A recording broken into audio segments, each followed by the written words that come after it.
सगळे episodes free मध्ये पहा फक्त झी5 वर. आत्ताच ऍप डाउनलोड करा. दीपू मला खरं सांग, ते 5 लाख रुपये कोणी घेतले? सांग, कबूल कर.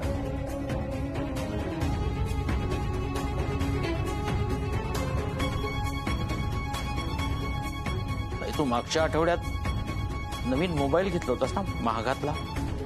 बाबा,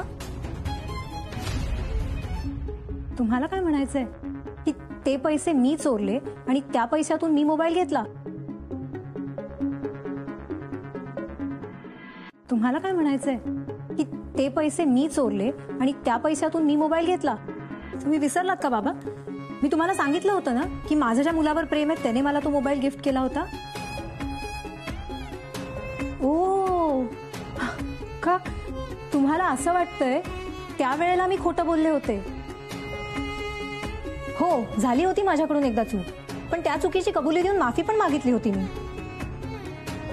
पण नाही, या घरात मला कोणीही मनापासून माफ केलेलंच नाहीये.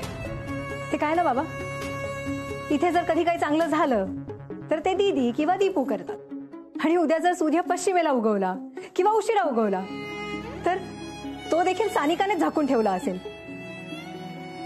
हेच खापर माझ्या डोक्यावर फोडणार ना? बरोबर ना बाबा? बाबा, आज तुम्ही माझ्यावर संशय घेऊन ना हे सिद्ध केलं की तुमचं माझ्यावर प्रेम कधीच नव्हतं. सानिका, तोंड सांभाळून बोल. माझ्या घरातून 5 लाख रुपये चोरीला गेलेत आणि ते कोणी घेतलेत हे विचारण्याचा मला पूर्ण अधिकार आहे.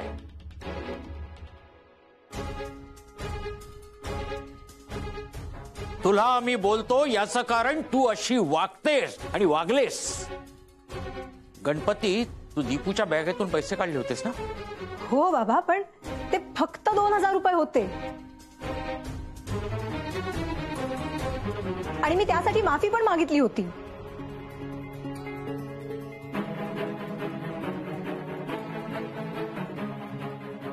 माफी चुकीची मागितली जाते. विचार करून केलेली चूक हा गुन्हा असतो, आणि चोरी ही वृत्ती असते.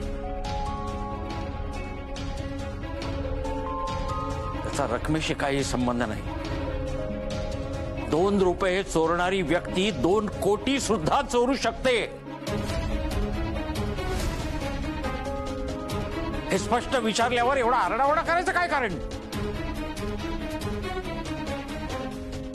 नाही घेतले तर नाही म्हण आणि विषय संपव.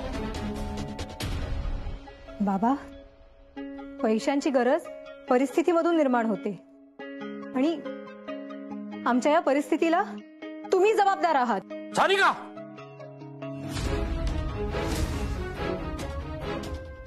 बाबा, मी पैसे चोरलेले नाहीये, आणि तुम्हाला जर अजूनही माझ्यावर विश्वास नसेल ना तर तुम्ही येऊन कपाट चेक करू शकता.